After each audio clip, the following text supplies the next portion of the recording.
It's September 24, 1979, in the sweltering tropic heat in Malabo, the capital of Equatorial Guinea. The air inside the Marfil cinema is thick with the scent of dust, sweat, and a decade of unspoken fear. Hundreds of citizens are packed into the worn theatre seats, their faces a mixture of grim anticipation, profound relief, and disbelief.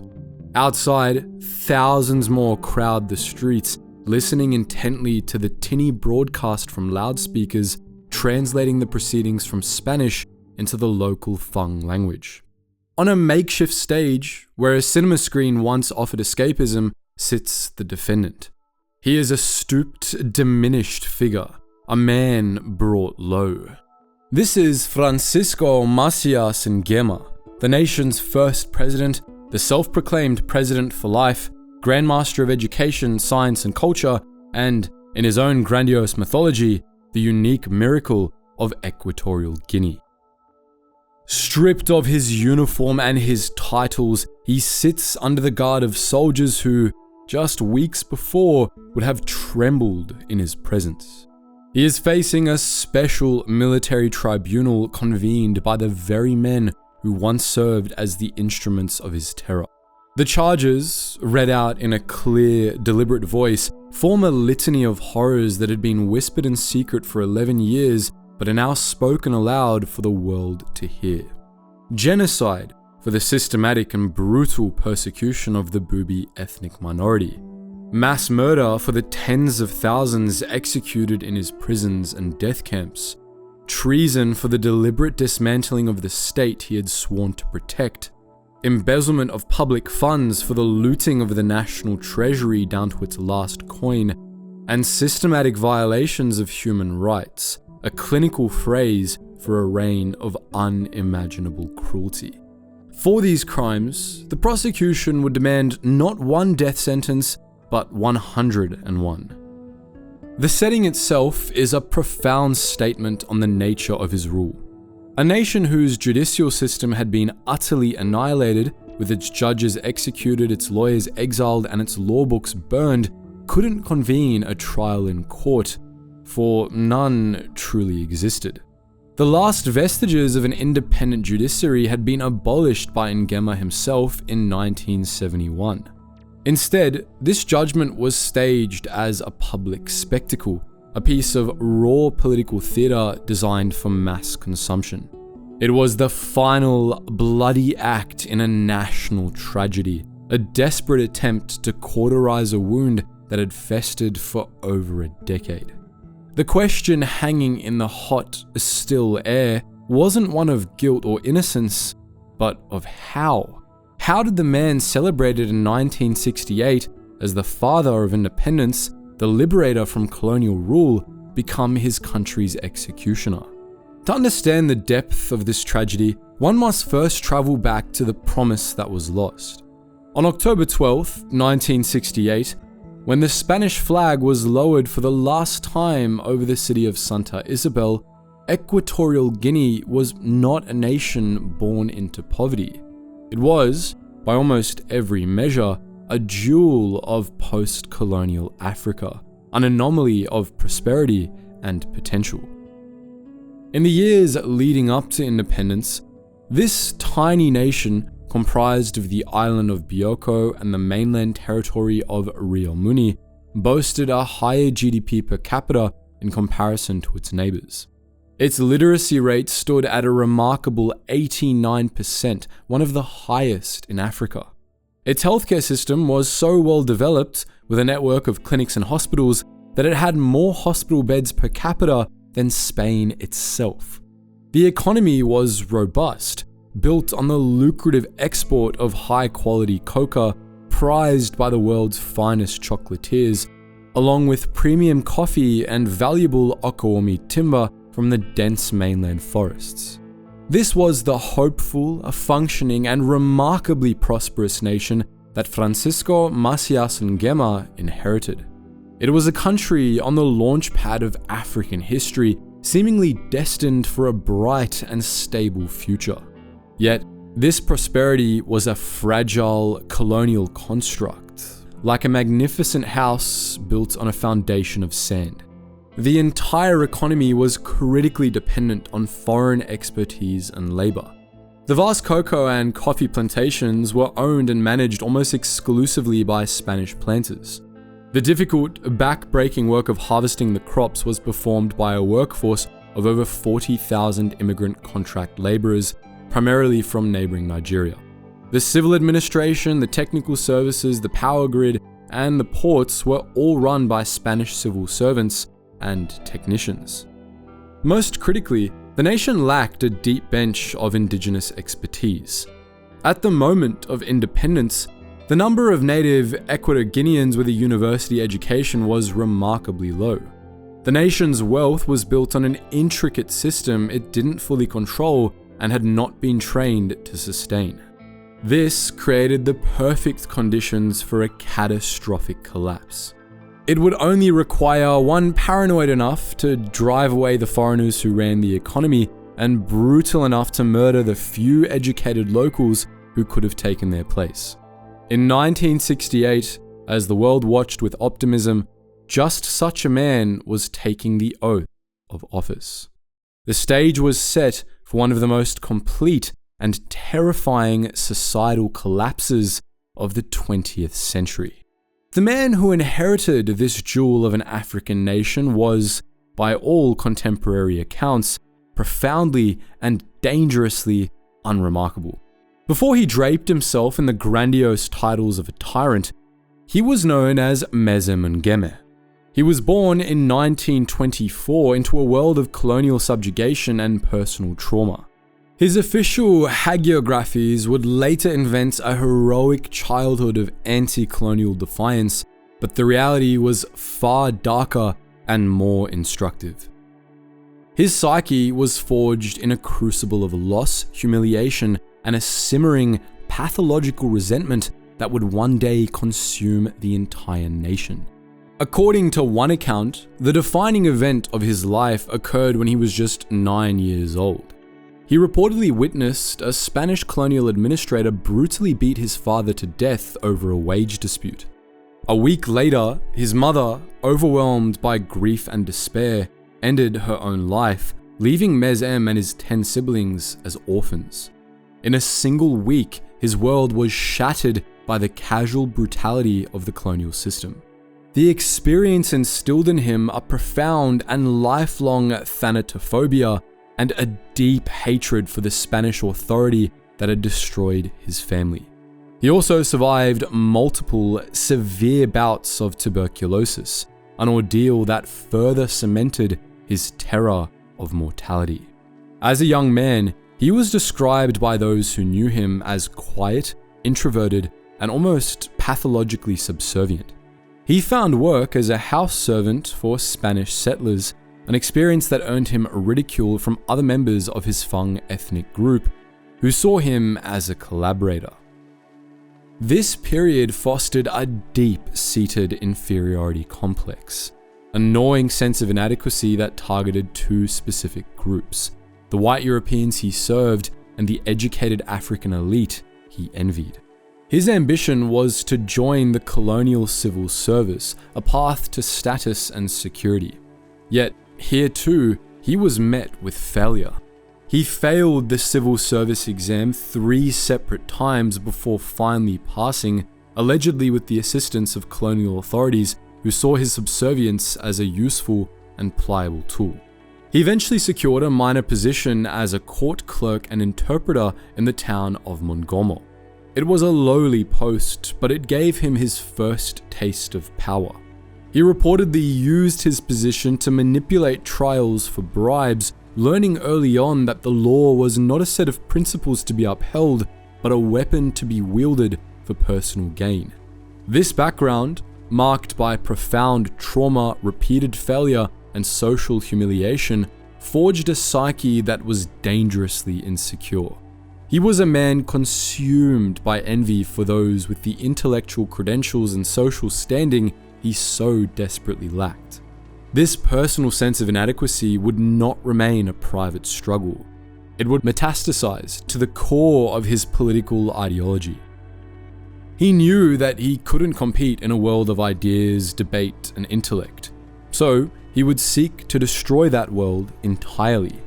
His later systematic purges of Equatorial Guinea's educated class became a deeply personal war against the living symbols of his own perceived inferiority, a national lobotomy performed to soothe a dictator's fractured ego.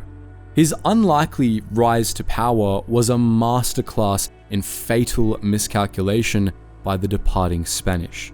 As independence loomed, Spain sought a successor who would be compliant, someone who would protect their considerable post-colonial economic interests in the nation's cocoa plantations and timber industries. Macías, however, wasn't the polished Spanish-trained candidate they preferred. He was an outsider who, sensing the winds of change, adopted a platform of fiery, radical anti-colonial nationalism. During the pre-independence constitutional conferences in Madrid, he exhibited increasingly bizarre and alarming behavior that should have served as a stark warning. In one incoherent speech, he delivered a rambling eulogy to the Nazis, claiming Hitler's true desire was to save Africa from colonialism. At another point, he baffled diplomats by declaring himself a Hitlerian Marxist. The instability was so pronounced that before the 1968 election, he sought psychiatric treatment in a Barcelona clinic, telling doctors he was consumed by paranoia and feared for his own mental stability. Yet, the Spanish fatally misjudged him. They interpreted his chaotic public persona as a kind of raw, fearless charisma. They saw his lack of education and intellectual rigor as an asset. They believed him to be weak, unintelligent, and, most importantly, malleable. A safe choice who could be easily controlled from behind the scenes. Pressured by the United Nations to decolonize and swayed by Macías's populist appeal among the majority Fang population, Spain legitimized his candidacy. In the UN-supervised general election of 1968, he ran against the Prime Minister Bonifacio Ondu Edu. Macías's message was simple, a complete break from the colonial past. He promised to empower the Fang majority and end the privileges of the coastal elites and the Spanish landowners. It resonated deeply and he won the election.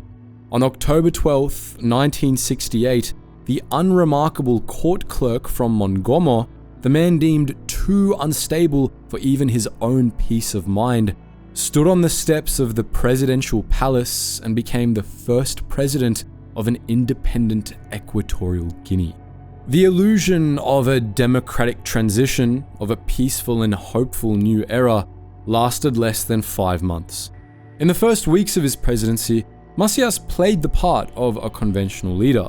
He appointed a cabinet, gave speeches about national unity, and maintained a facade of cooperation with the former colonial power. But beneath the surface, the paranoid and resentful man from Mongomo was watching, waiting for the perfect pretext to unleash the dictatorial power he had always craved. And he wouldn't have to wait long. The moment came on March 5th, 1969. The exact details of that day are shrouded in the propaganda and terror that followed, but it centered on his own foreign minister, Atanasio Ndongo Mione. Ndongo was an ambitious and respected politician who had been a rival of Macías for the presidency. According to the official narrative, Ndongo, allegedly with the backing of Spanish timber interests and neo-colonialists, attempted to launch a coup d'etat. Other accounts suggest that Ndongo, realizing the dangerous instability of the man he served, may have been attempting a preemptive move to save the young republic from its president. Whatever the truth, the attempt was clumsy and failed immediately. For Macías, the coup was the justification he needed to drop the mark of the statesman and reveal the face of the butcher. He declared a state of emergency, suspending what little constitutional order existed, and launched a fierce campaign of political repression that would set the template for the next 11 years. Ndongo was captured and, according to multiple reports, was personally tortured. His end was a spectacle of terror. He was thrown from a window of the presidential palace in Malabo, and as he lay on the ground with broken legs, he was beaten to death by Macías's loyalists. Simultaneously, Macías skillfully weaponized the incident for his own political ends. He went on the radio and delivered a series of incendiary speeches blaming the former colonial power, Spain, for being the mastermind behind the plot. He painted the coup as a neo-colonialist attempt to reassert control, stoking a wave of anti-white sentiment and xenophobia. Mobs loyal to Macías, incited by the state propaganda, began to harass the 7,000 Spanish nationals who still lived in the countries as doctors, engineers, teachers, and plantation managers, the backbone of the nation's civil administration and economy.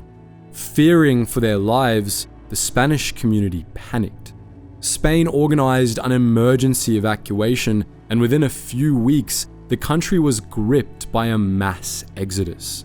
Ships and planes carried away almost the entire foreign population, leaving behind their homes, their businesses, and a catastrophic vacuum of skills and knowledge. The political purge that followed the alleged coup was just as devastating. An estimated 100 people were summarily executed for their supposed involvement. Bonifacio Ondoedu, the man Macías had defeated in the election, was dragged back from exile in Gabon and imprisoned, where he was soon reported to have committed suicide. One by one, the educated, cosmopolitan figures who had negotiated the country's independence were hunted down and jailed or killed. Macías then began the methodical and grotesque work of refashioning the entire state in his own image. He had seized absolute political power. Now he sought to claim absolute spiritual and psychological power. The state was his church, propaganda was his gospel, and he, Francisco Macías Nguema, was its one and only God.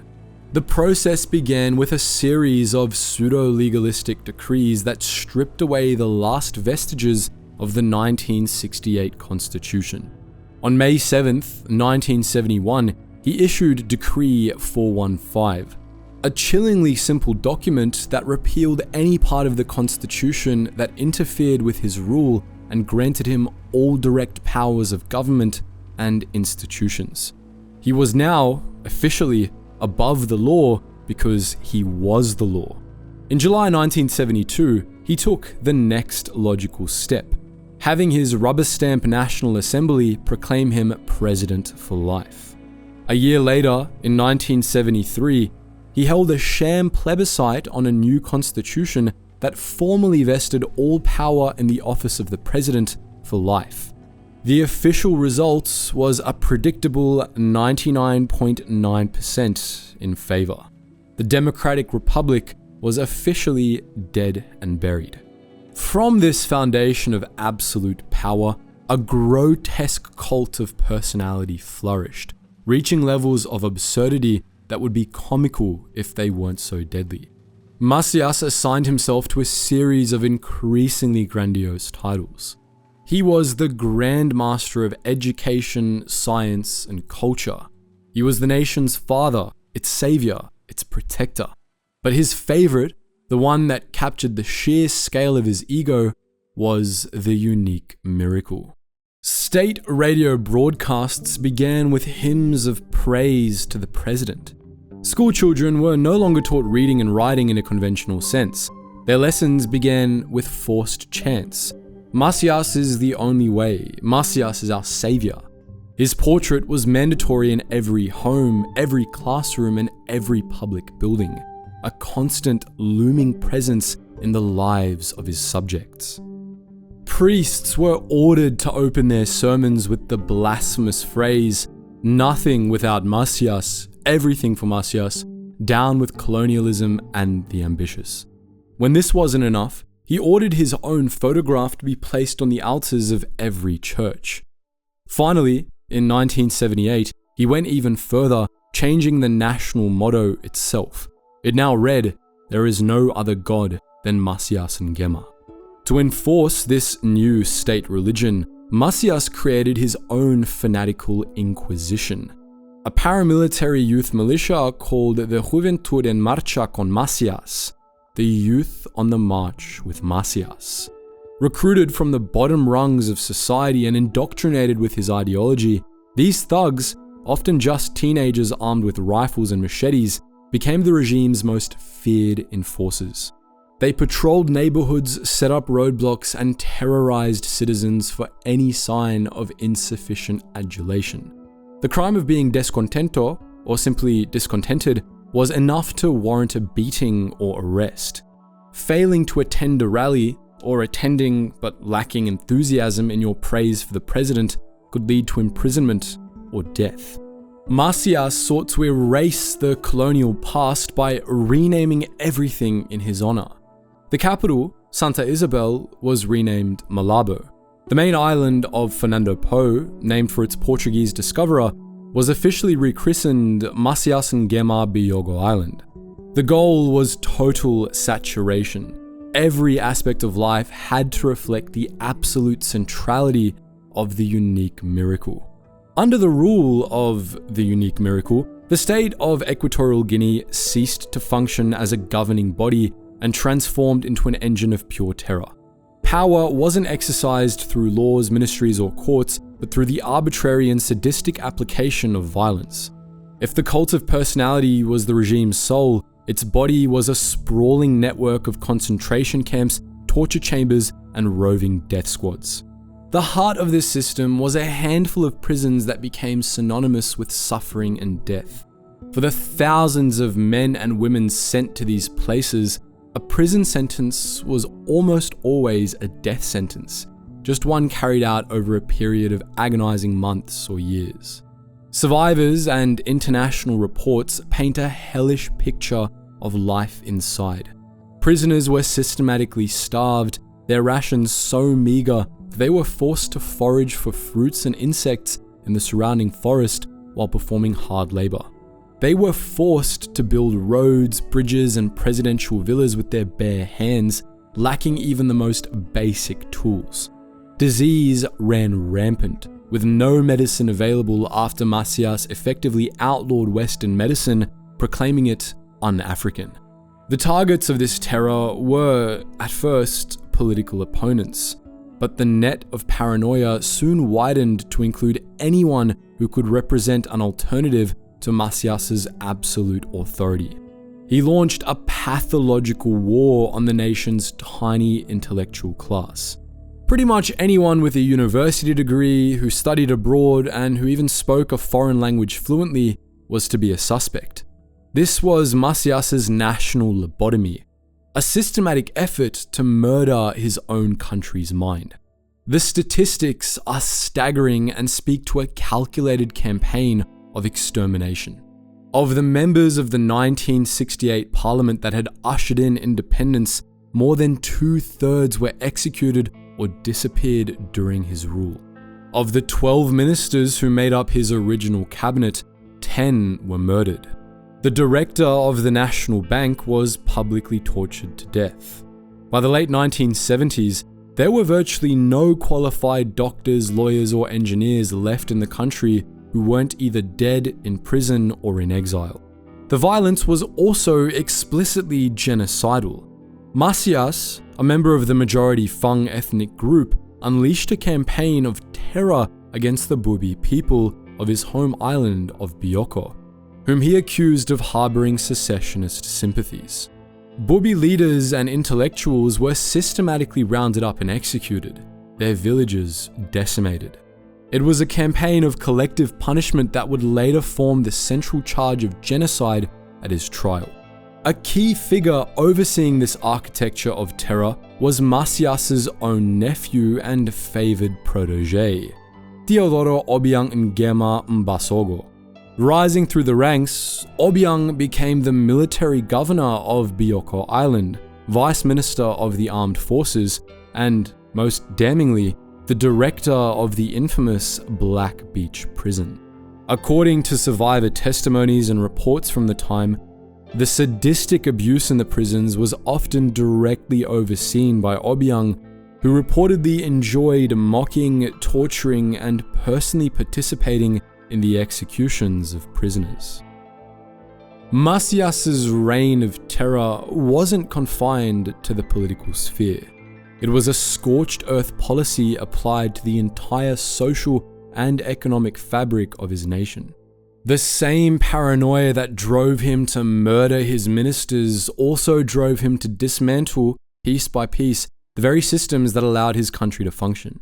The annihilation of the economy began with its most valuable asset, its world-class coca and coffee plantations. The mass exodus of Spanish planters in 1969 had removed the top layer of management and expertise.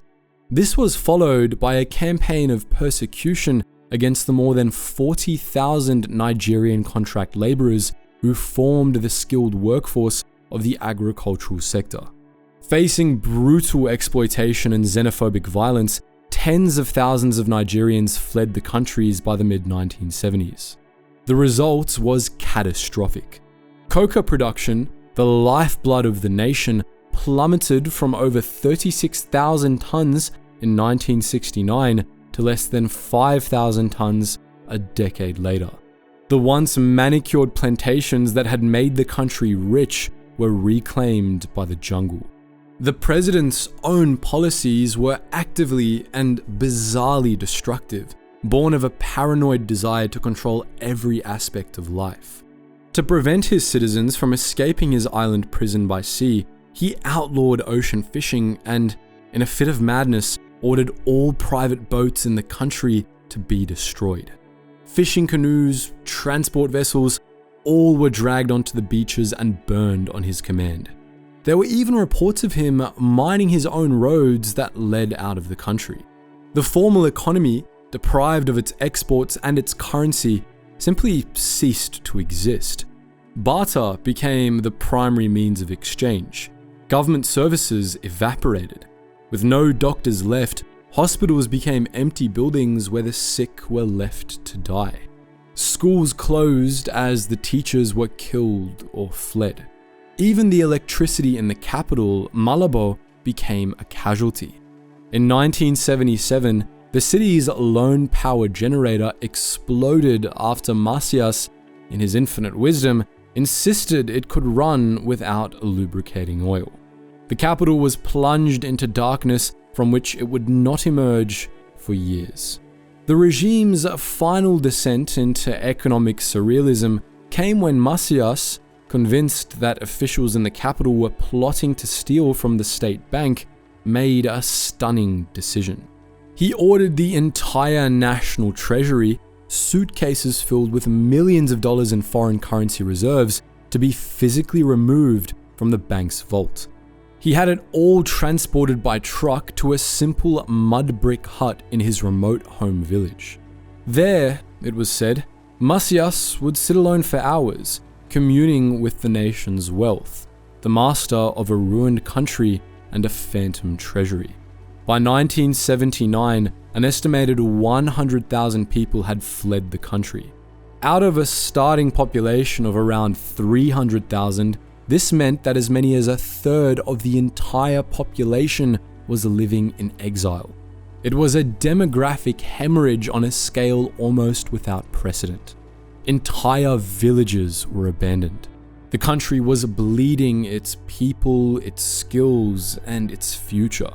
As Equatorial Guinea descended into a black hole of terror, it also effectively vanished from the world map. Macías, consumed by a xenophobic paranoia, systematically severed ties with the outside world, transforming his nation into a Hermit Kingdom, an island of tyranny shrouded in an almost impenetrable wall of silence.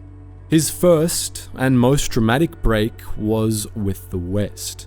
The relationship with Spain, the former colonial power, was severed completely in March 1977 after the Spanish press began publishing detailed accounts of his atrocities. He furiously denounced his former patrons as imperialists and shut down the Spanish embassy. The United States met a similar fate. After accusing the American ambassador of practicing witchcraft, Macías suspended relations in 1976, and the US Embassy in Malabo was closed. He expelled the World Health Organization, the International Committee of the Red Cross, and countless Catholic missionaries, viewing any foreign presence, even a humanitarian one, as a potential vector for espionage and subversion. Shunned by the West, Macías cynically played the great game of the Cold War to his advantage. He declared his revolution to be socialist and anti-imperialist, a move designed to attract new patrons from the communist bloc who were eager for a strategic foothold in Central Africa. The Soviet Union established a large embassy and, in exchange for lucrative fishing rights and access to port facilities for its Atlantic fleet, provided Macías with weapons, military advisors, and a veneer of international legitimacy. Cuba and China also maintained missions in Malabo, offering technical assistance and ideological solidarity. But his most curious and telling alliance was with the ultimate Hermit Kingdom, North Korea. Macías developed a deep admiration for the totalitarian state of Kim Il-sung.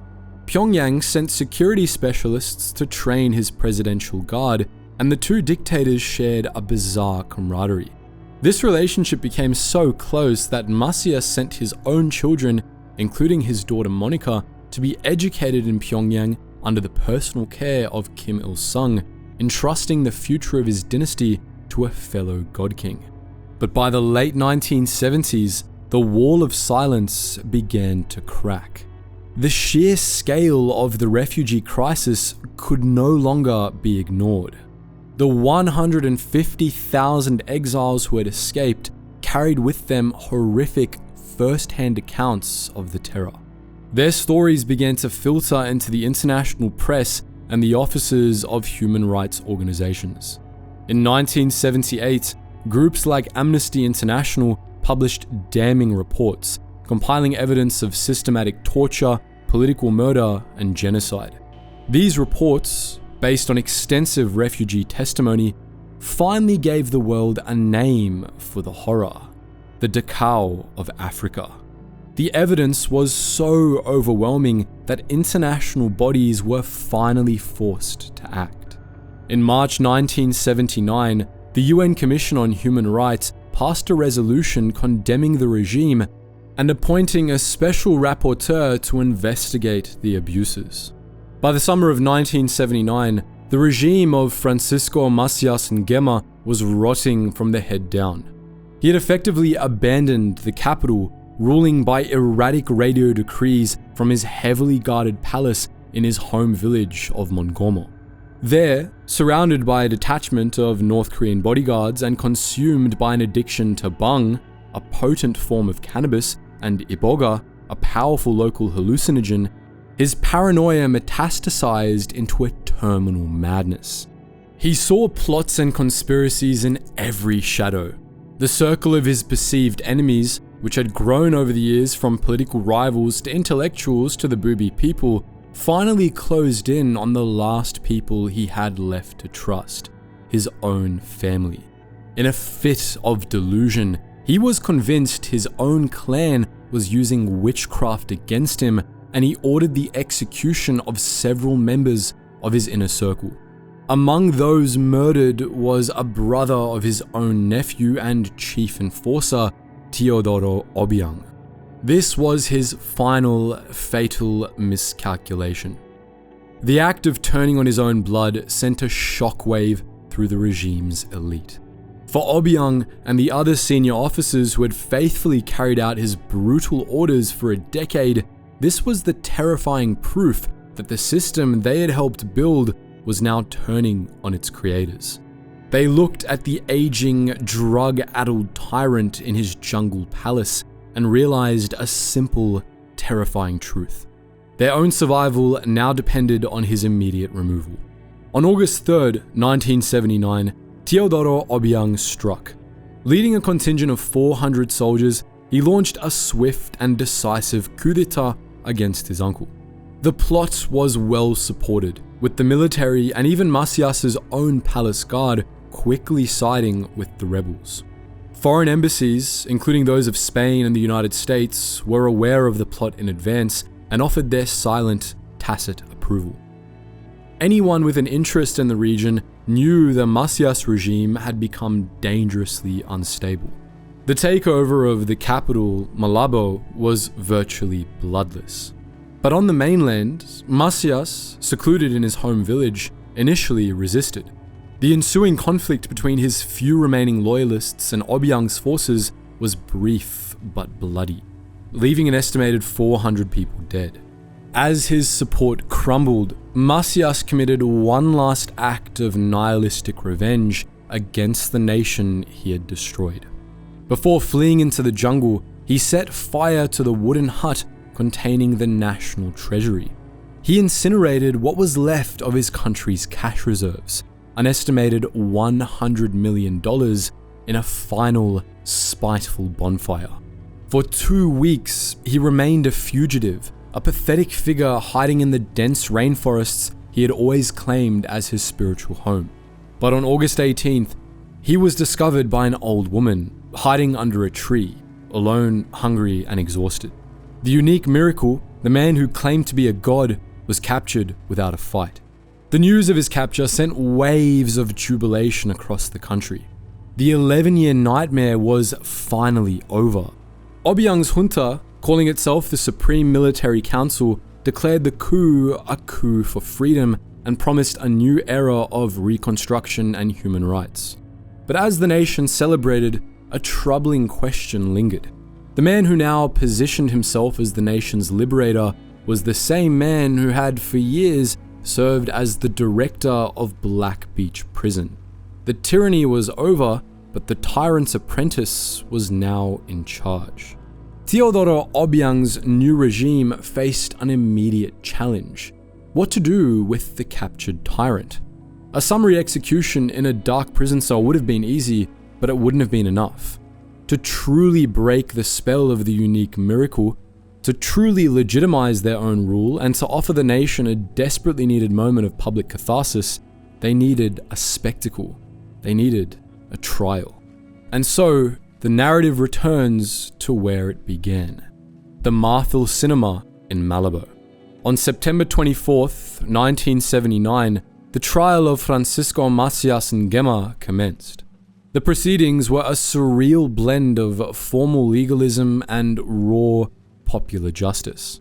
A panel of military and civilian judges presided, and international observers, including an invited representative from the International Commission of Jurists, were invited to watch. Macías and his top henchmen sat in the dock as the litany of their crimes was read out for all to hear. The evidence presented was overwhelming. Witness after witness, many of them survivors of his prisons, came forward to testify. They spoke of relatives beaten to death, of systematic starvation, and of entire villages wiped out. In one of the trial's most dramatic moments, the presiding judge invited anyone in the audience with relevant testimony to step forward. A wave of people rose from their seats, forming a line to give impromptu, harrowing accounts of their suffering, directly confronting the man who had tormented them for 11 years. Macías, for his part, remained defiant and completely detached from reality. He delivered long, rambling statements dismissing the charges as lies and recounting his great services to the nation. He seemed incapable of grasping the depth of the hatred against him. In his final statement, he asked for a comfortable retirement, asking the tribunal for a pardon so that he could, quote, return to my village with all my property. The tribunal was unmoved. On September 29th, it found him and 6 of his closest associates guilty of genocide, mass murder, and a host of other high crimes. The presiding judge sentenced all 7 men to death by firing squad.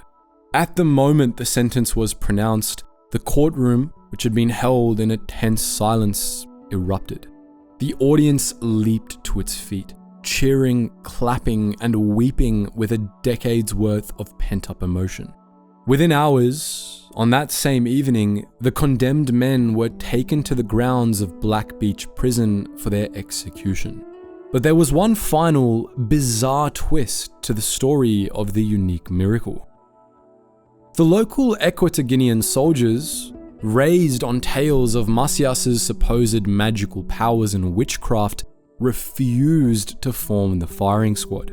They were terrified of his dying curse, his rumored promise that his ghost would return from the grave to take revenge on his executioners.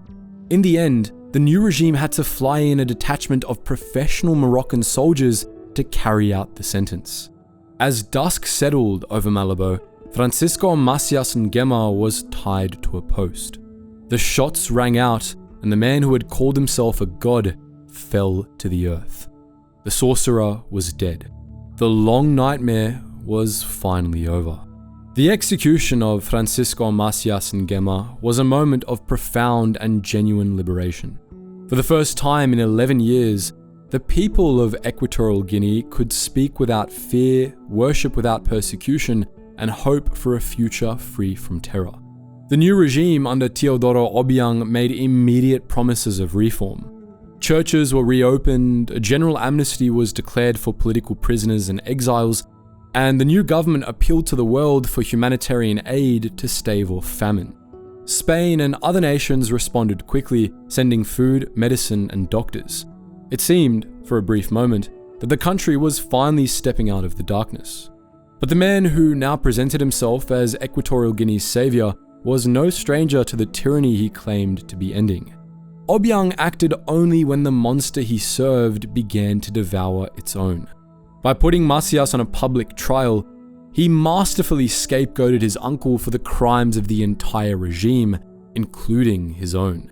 He cleansed his past by publicly sacrificing its architect, positioning himself as the reluctant hero who had saved the nation from the man he had dutifully served for over a decade. The chaotic, theatrical brutality of Macías soon gave way to a new kind of rule. The coup for freedom merely professionalized the dictatorship.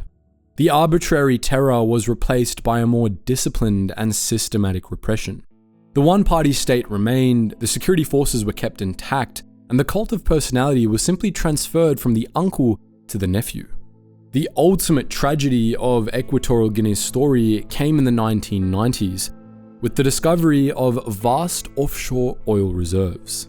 This immense wealth, which could have transformed the nation and healed the wounds of the past, instead became a curse. The oil revenue didn't fund schools, hospitals, or infrastructure for the people. It flowed directly into the pockets of Obiang, his family, and a tiny ruling elite, founding one of the world's most entrenched and corrupt kleptocracies. Today, Equatorial Guinea has one of the highest GDPs per capita in Africa, on par with many developed European nations. Yet, the vast majority of its population continues to live in abject poverty, deprived of clean water, basic healthcare, and political freedom. The country's wealth is no more than a private family's fortune. The story of Francisco Macías Nguema forces us to confront uncomfortable questions about the nature of power, the fragility of freedom, and the responsibility of the wider world. What creates a monster like Macías? Was he the inevitable product of a brutal colonial past and a traumatic childhood? Or was he a uniquely malevolent individual who simply found the perfect opportunity to unleash his own inner darkness? What's the world's responsibility when a nation goes dark? For a decade, the international community was largely silent, willing to ignore a genocide for the sake of geopolitical convenience. What, if anything, could have been done differently? And perhaps, most importantly, what happens when a tyrant is overthrown by his own apprentice? Can a nation truly heal when the new guard is stained by the crimes of the old? Let us know all that and more in the comments section below. And as always, thank you so much for watching, and I hope you learned something new.